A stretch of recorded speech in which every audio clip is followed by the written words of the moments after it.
कहते हैं कभी कभी जो चीजें छोड़ दी जाती है वो लौटती नहीं, बस इंतजार करती है एक नए शरीर, एक नई आत्मा का।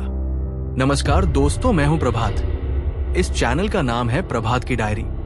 रोज की तरह जैसा कि हमने वादा किया था, हम फिर से लेकर आए हैं एक नया हॉरर स्टोरी जिसका नाम है बिछिया, एक परछाई का व्रत। सौरभ और नंदिनी, एक नवविवाहित जोड़ा, शहर के शोर से दूर राजस्थान के एक छोटे से गांव मोतीसर में शादी के निमंत्रण पर पहुंचे थे। ये गांव नंदिनी के मायके से दूर एक पुराना राजस्थानी गांव था, जहां अब भी परंपराएं पहले जैसी ही निभाई जाती थी। गांव में पहुंचते ही सब कुछ बहुत सामान्य लगा। ढोल, थाल, स्वागत, पर एक अजीब सी खामोशी हर घर की दीवारों से टकरा रही थी। शादी का घर, रिश्तेदार, रंग, ऑल वॉज जॉयफुल, लेकिन नंदिनी का मन अन्ना सा था।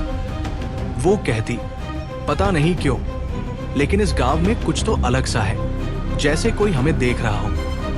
रहस्यमय घर। शादी के अगले दिन दोपहर को सब दोपहर के खाने और आराम में व्यस्त थे। नंदिनी गांव की गलियों में अकेले घूमते हुए एक टूटे फूटे हवेलीनुमा घर तक पहुंच गई। दरवाजा टूटा हुआ था और अंदर झाड़ियां उगी हुई थी, जैसे किसी ने बरसों से वहां कदम न रखा हो। जिज्ञासावश वो अंदर चली गई।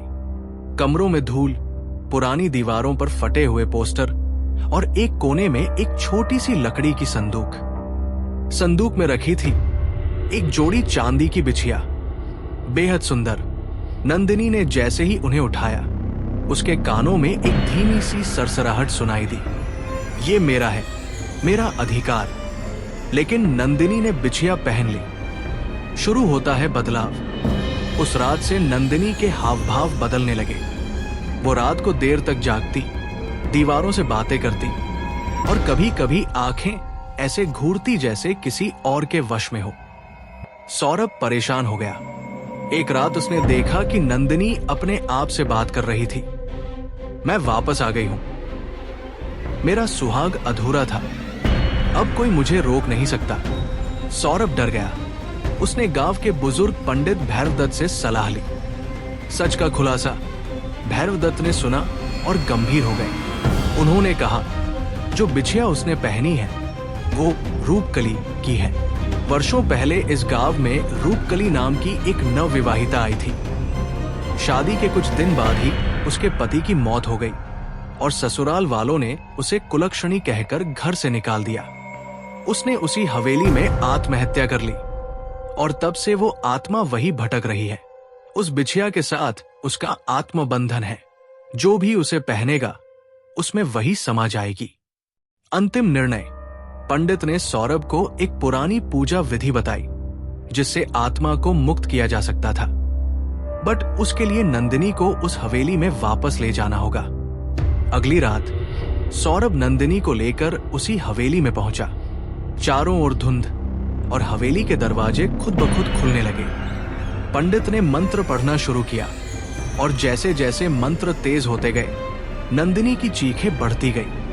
उसने बिछिया उतारी और जमीन पर फेंक दी।